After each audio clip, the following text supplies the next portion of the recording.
Once upon a time, there was a town divided in two, Mora and Camorra. The story begins with a child standing on a stage, scared. At a local bus station, a girl walked up to the driver and asked where he was going, but he ignored her and went inside.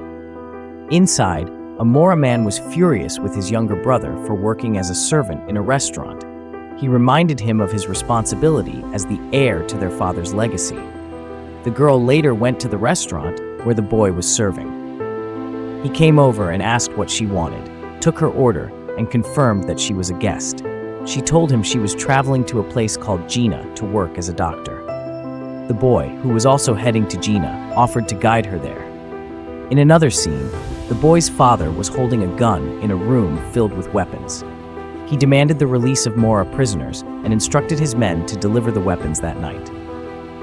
His partner, a Camorra politician pretending to support Mora, secretly gave the order to start the conflict. The war began, and Camorra forces started killing Mora residents indiscriminately. The younger brother was tragically shot in the head as a message to Mora people, while the girl, watching in horror, found a child during her escape and managed to save her by getting on a bus. The Camorra leader ordered the bus driver to act as a messenger and deliver a package. At the same time, the Camorra leader's wife and daughter were caught in the violence. The wife, mistakenly believing her daughter had died, entered a burning building in grief and perished. At the bus station, the girl was shouting, trying to explain that she had someone else's baby. The father of the boys received his son's dead body and was in shock. The girl reported the missing child to the police, who told her to take care of the baby until its parents could be found. A local building owner who worked for Mora offered the girl a place to stay for the night. While she was taking a shower, the owner searched her bag. The next day, the girl was taken to a remote village where she was given an abandoned house that used to be a hospital. The villagers explained that all the doctors had left. There, she met a woman who was a politician, now hiding because Mora forces wanted her dead for something she had said. Meanwhile, the older brother was recruiting people to fight back against the Camorras nearby. During the battle, a boy fighting on the Mora side was shot, and the villagers called the girl to treat him. She did her best and promised to get more medicine the next day. The Camorra leader, consumed by grief over the loss of his wife and daughter, was enraged. The politician tried to calm him down, but he remained furious. The boy's father called the politician to report that they had been attacked and expressed his pain over his son's death. The politician, who was secretly eating while feigning sadness, dismissed the father's concerns. Meanwhile, the Mora people were questioning the girl about the child she had found, asking how old the child was and where she had come from. The girl admitted she didn't know and explained that she had found the child in the restaurant. The older brother showed a photo to the girl and asked if she had seen anyone who looked like the person in the picture at the restaurant. She said, "Yes, they killed him in front of me." The older brother grew angry upon learning that the girl had seen his brother at the restaurant before his death. Later, the girl was urgently called to check on the village elder, who was sick. She examined him and advised him to rest and drink plenty of water. She also promised to get him medicine if she could go to the city. In the meantime, the Camorras were gathering in an abandoned manufacturing house where they received weapons. The Camorra leader called the politician and asked when they would start their plan, but the politician told him to be patient. A group of Mora people who had been forced out of their homes arrived in the village, seeking protection. The elder assured them they would be safe, but his son was displeased, calling them weak. He encouraged them to remember their ancestors' strength and told them never to cry because the Mora are not weak. Inspired, the villagers began helping the newcomers. Meanwhile, the older brother declared that the Camorras in the village must leave within 3 days. They were warned that failure to do so would result in consequences. The politician was on the phone, negotiating for more money and expressing his fear of being discovered for playing both sides. He sent his assistant to deliver a message to the elder's eldest son. The assistant went to the Mora house and delivered the message.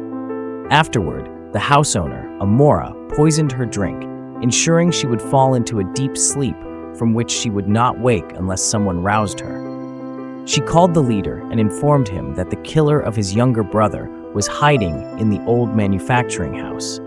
The leader then confronted the politician's assistant, who revealed the location of the politician. Afterward, the leader went to the politician's office, shocking the politician. Overwhelmed with fear, the politician began to shake and mutter random, incoherent words. The brother confronted the politician and killed him. He then proceeded to the manufacturing house and found the killer, who was armed. They exchanged gunfire, and the Mora brother managed to shoot the killer in the shoulder.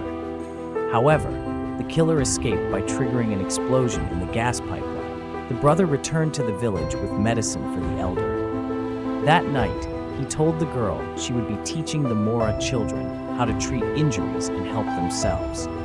The girl was angry, saying the children were too young, but the brother insisted, explaining that they must grow up strong.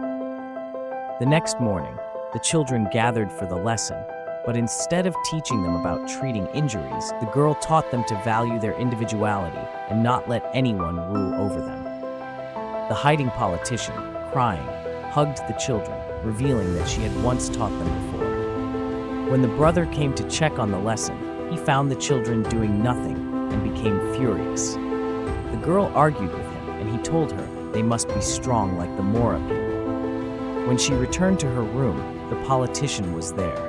The brother entered the room in anger, shocked to see the politician hiding there. He dragged her outside despite the girl's protests, determined to save her life. Then, the girl slapped him, shocking everyone watching.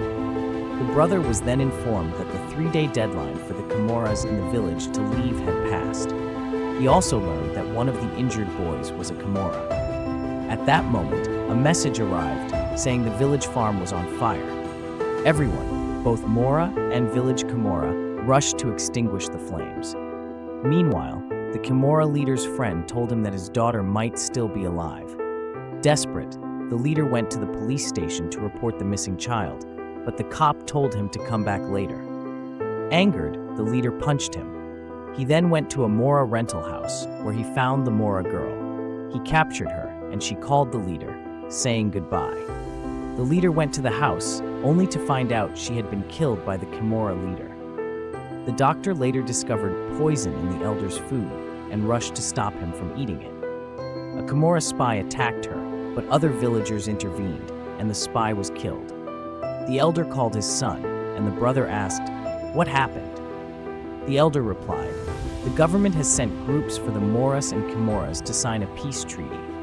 Otherwise, the government said they will be in big trouble, and they'll close all borders in the state." This news shocked the brother. The elder continued, "I lost one son, and I'm not losing another." An official date was set, saying that on Sunday, all Comoras and Moras must be present. However, the Comora leader didn't like that, so he devised a plan. On the day of the meeting, both the Comoras and Moras came together to settle things once and for all. The Comora leader's daughter saw her father and was excited to be with him, so she ran towards him. As she was running, the brothers spotted a wire bomb placed in the middle of the area. The Comora leader was shocked when he saw his daughter running toward him, unaware of the bomb he had placed. Angrily, the brother started running toward the child, as did the father, desperate to save her. But as both parties neared the child, the bomb exploded. In the next scene, the girl was on stage, sharing her story. "That was my whole world, but I don't want my world to be like that," she said, showing her scars and amputations. Her powerful speech motivated the children, and they gave her a standing ovation.